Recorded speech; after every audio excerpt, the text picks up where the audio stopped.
Oficina de Patentes de los Estados Unidos. Nikola Tesla, de Nueva York, NI. Turbina. 1.061.206. Especificación de patente. Patentado 06 de mayo 1913. Solicitud original presentada 21 de octubre 1909, con número de serie 523.832. Solicitud dividida y presentada el 17 de enero de 1911. Serie número 603.049. Para todos aquellos a quienes pueda interesar.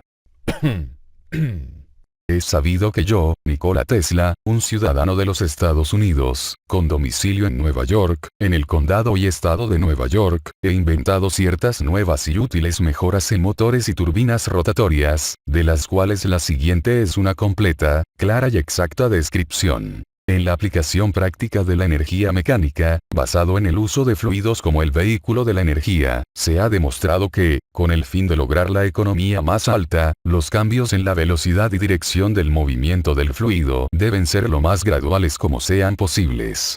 En las formas de aparatos hasta ahora ideados o propuestos, son inevitables cambios más o menos repentinos, choques y vibraciones.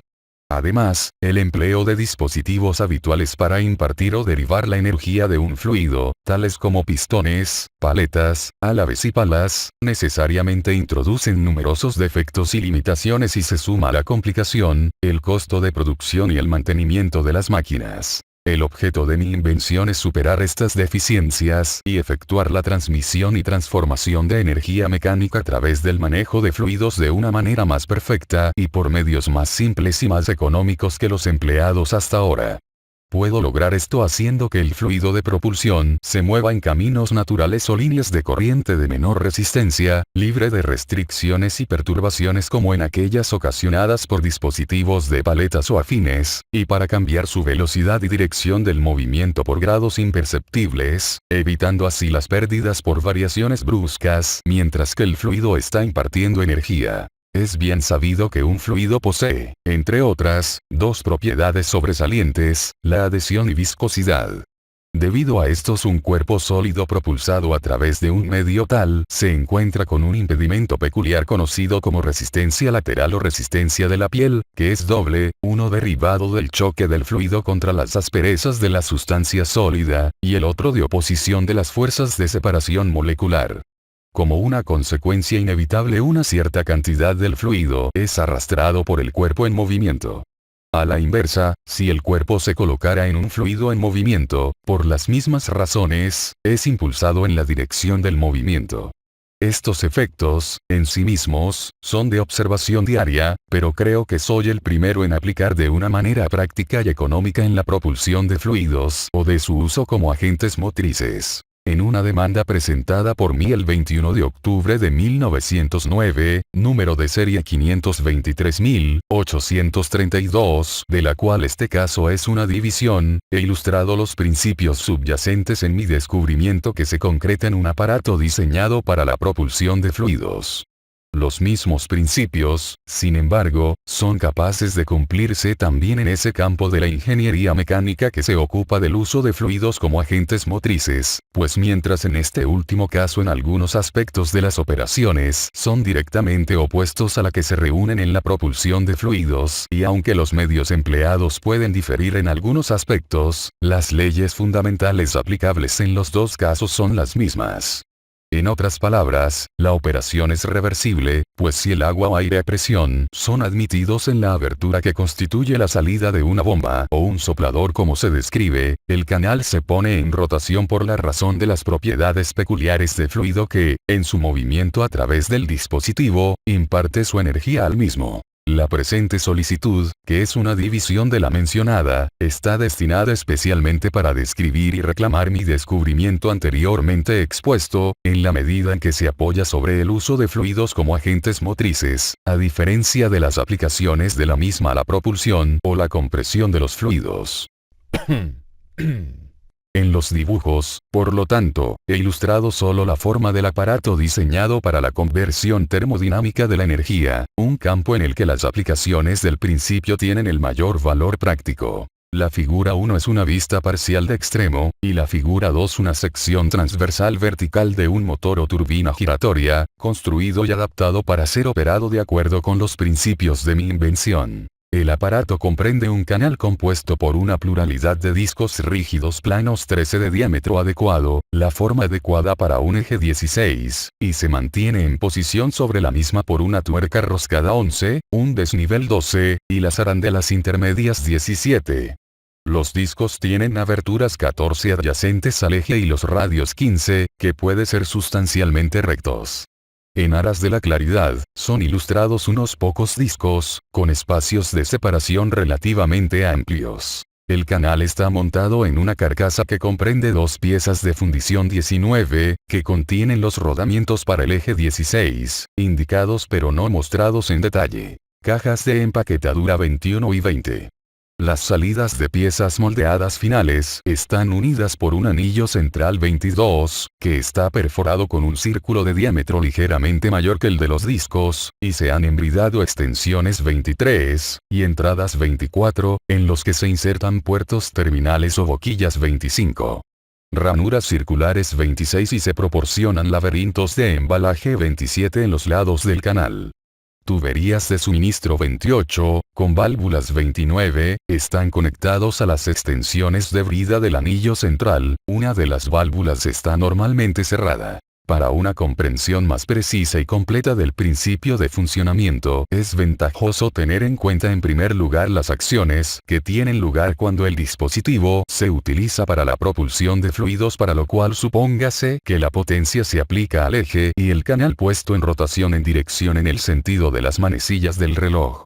Despreciando, por el momento, aquellas características de construcción que trabajan a favor o en contra de la eficacia del dispositivo como una bomba, a diferencia de un motor, un fluido, por razón de sus propiedades de adhesión y viscosidad, al entrar a través de las entradas 20, y entrar en contacto con los discos 13, es tomado por estos últimos y sometido a dos fuerzas, uno que actúa tangencialmente en la dirección de rotación, y la otra radialmente hacia afuera.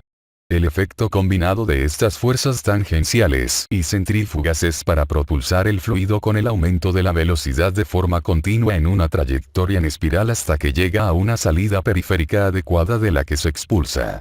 Este movimiento en espiral, libre y sin perturbaciones, depende esencialmente de las propiedades del fluido, que le permite ajustarse a caminos naturales o líneas de corriente, y para cambiar su velocidad y la dirección por grados imperceptible, es un rasgo característico y esencial de este principio de funcionamiento. Mientras que atraviesa la cámara que encierra el canal, las partículas del fluido pueden completar una o más vueltas, o si no parte de una vuelta, el camino seguido puede calcularse y representarse gráficamente, pero estimaciones bastante precisas de las vueltas a través de la cámara se pueden obtener simplemente determinando el número de revoluciones necesarias para renovar el fluido que pasa a través de la cámara y multiplicándolo por la relación entre la velocidad media del fluido y la de los discos.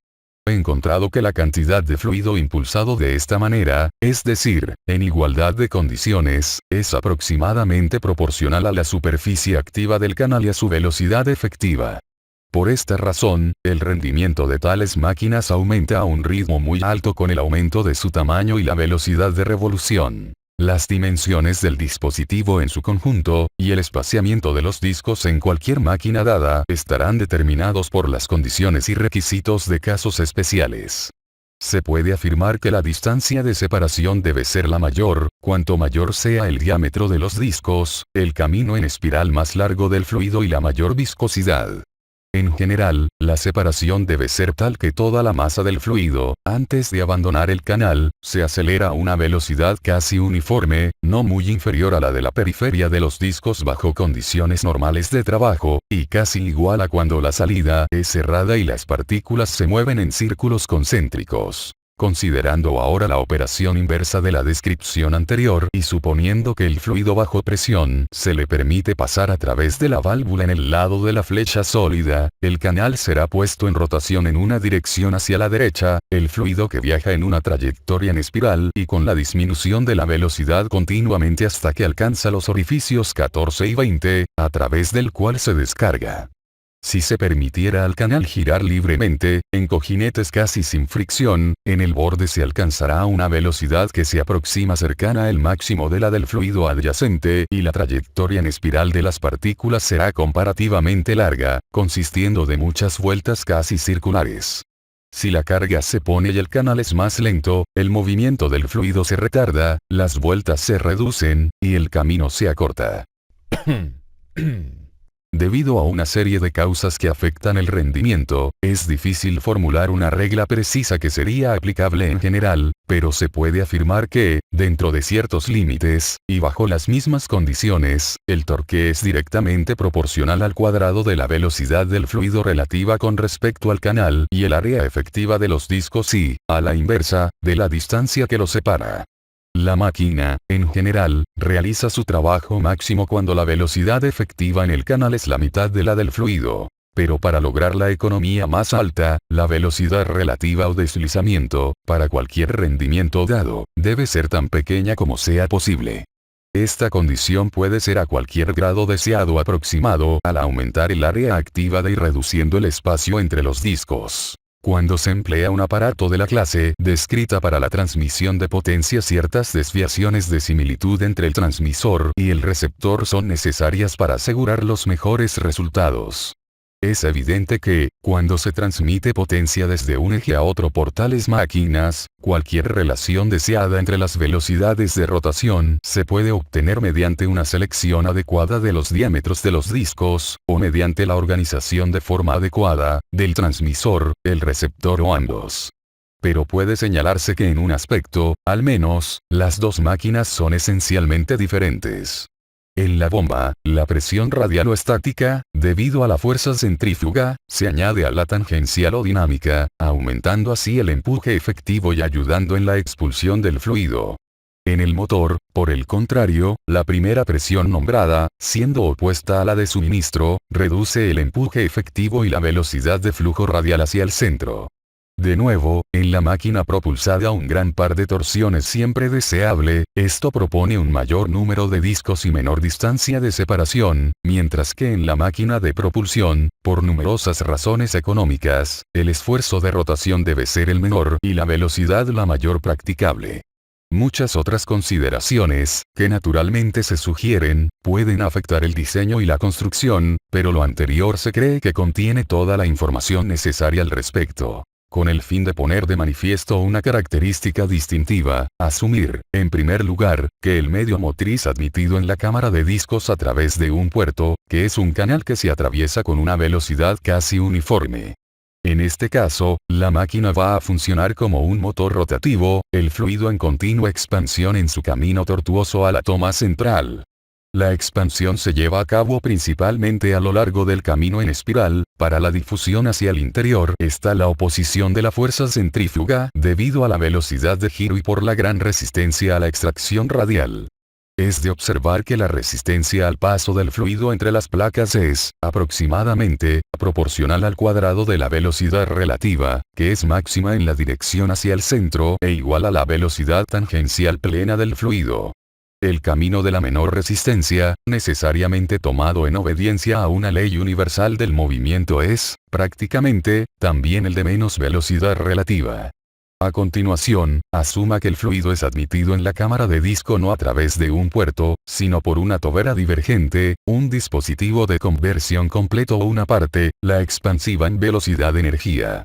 La máquina trabajará entonces más bien como una turbina, que absorbe la energía de impulso cinética de las partículas a medida que giran, con la disminución de la velocidad de forma continua, a los gases de escape. La descripción anterior de la operación, puedo añadir, es sugerida por la experiencia y la observación, y mostrada más que con el propósito de explicación.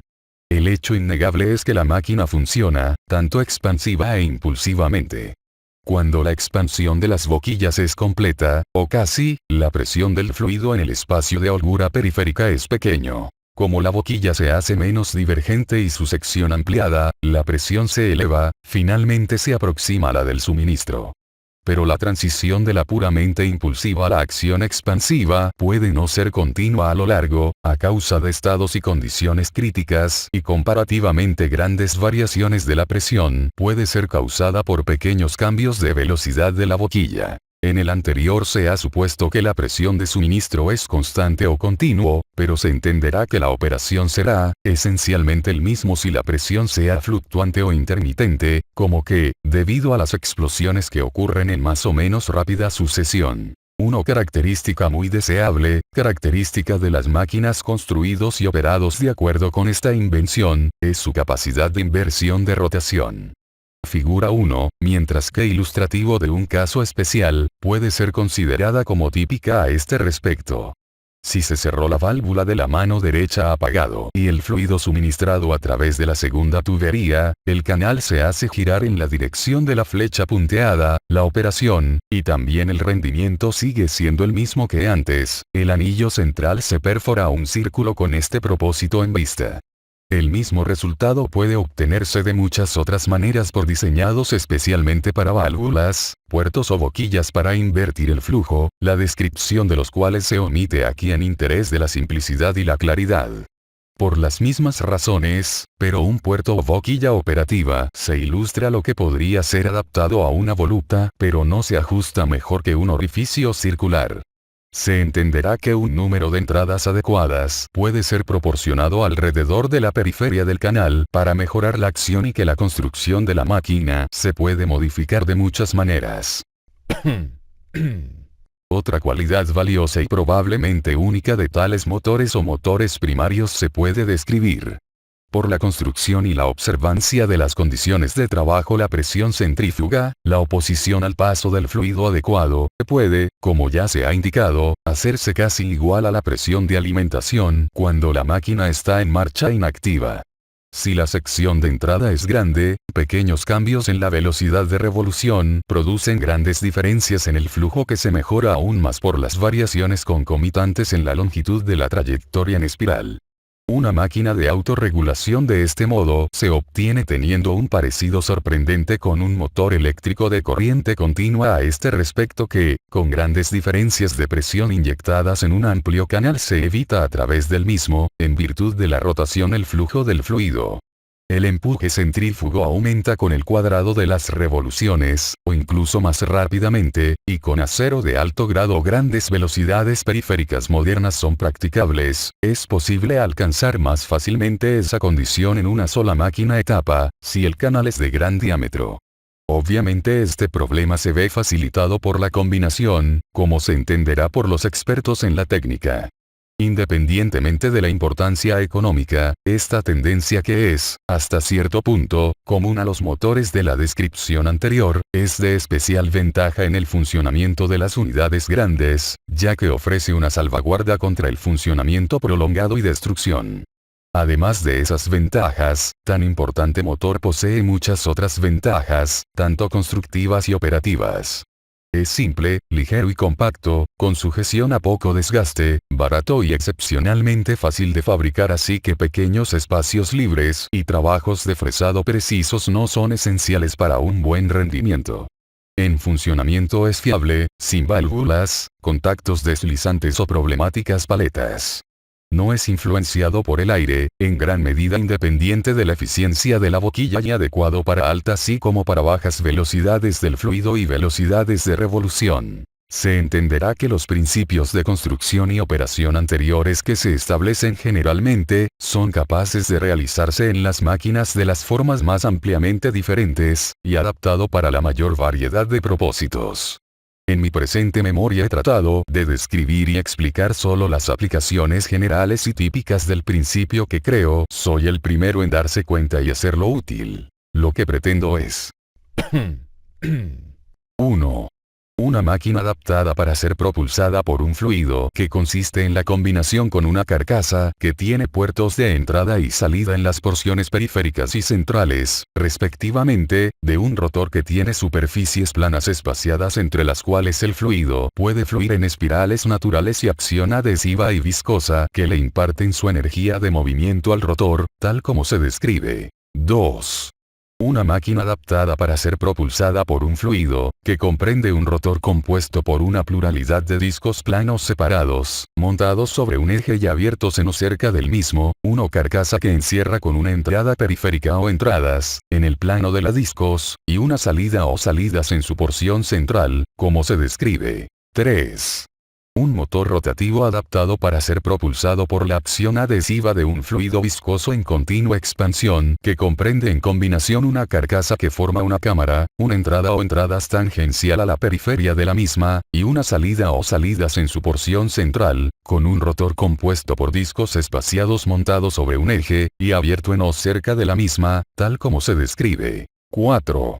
Una máquina adaptada para ser impulsado por el fluido, que consiste en la combinación de una pluralidad de discos montados sobre un eje y abiertos en o cerca del mismo, y una carcasa envolvente con los puertos o pasajes de entrada y salida en las porciones periféricas y centrales, respectivamente, los discos estando espaciados para formar pasajes a través de los cuales el fluido puede fluir, bajo la influencia combinada de fuerzas radiales y tangenciales, en una trayectoria en espiral natural desde la periferia hacia el eje de los discos, y que les imparten su energía de movimiento a la misma por la acción su adhesiva y viscosa sobre el mismo, según lo establecido. 5.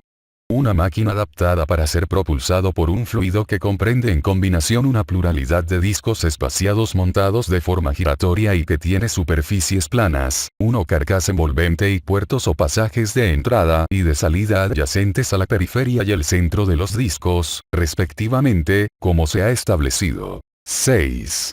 Una máquina adaptada para ser propulsada por un fluido que comprende en combinación un canal compuesto por una pluralidad de discos que tienen superficies planas y montado a intervalos sobre un eje central, y formada con aberturas cerca de sus centros, y medios para admitir el fluido de propulsión en los espacios entre los discos en la periferia y descargándolo en el centro de la misma, tal como se expone. 7. Un convertidor termodinámico, que comprende en combinación una serie de discos montados de forma giratoria espaciados con superficies planas, una carcasa envolvente, orificios de entrada en los puertos de las porciones periféricas y de salida que conducen desde la porción central de la misma, tal como se expone. 8. Un convertidor de termodinámico, que comprende en combinación una serie de discos montados de forma giratoria espaciados con superficies planas y que tiene aberturas adyacentes a sus porciones centrales, una carcasa envolvente, aberturas de entrada en la parte periférica, y puertos de salida que conducen desde la porción central de la misma, en los términos. En fe de lo cual yo estampo mi firma en presencia de 2 testigos suscritos. Nikola Tesla. Testigos. M. Lawson Yer. W.M. Bolivar.